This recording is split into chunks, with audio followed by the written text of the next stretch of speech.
В начале этого года Мирнинский региональный технический колледж заявился на соискание премии Дмитрия Медведева в области качества образования.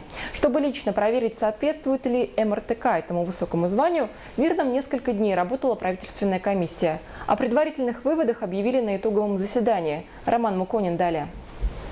Эта правительственная степень поощрения может вручаться только нескольким колледжам в стране и только один раз в год, в результате чего за эту награду идет жесткая конкуренция.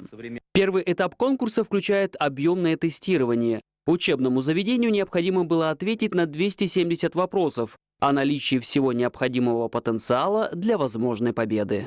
И нам было очень приятно то, что эксперты на итоговом заседании значительно улучшили количество наших баллов, потому что на месте они нашли дополнительное подтверждение той информации, которую мы представили. Эксперты комиссии осматривали учебное заведение с большой тщательностью. Итог этой работы они обнародовали на закрытом совещании для руководства учебного заведения, где поделились своими впечатлениями. Да, хорошее образовательное учреждение, хорошее, добротное. Вот.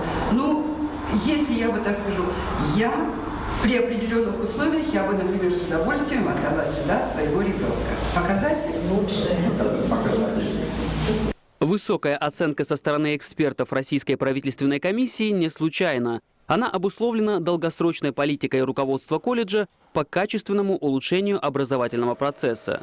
Результаты конкурса будут известны только в сентябре, а пока экспертам правительственной комиссии предстоит объехать полстраны, отсмотрев заявки других учебных заведений.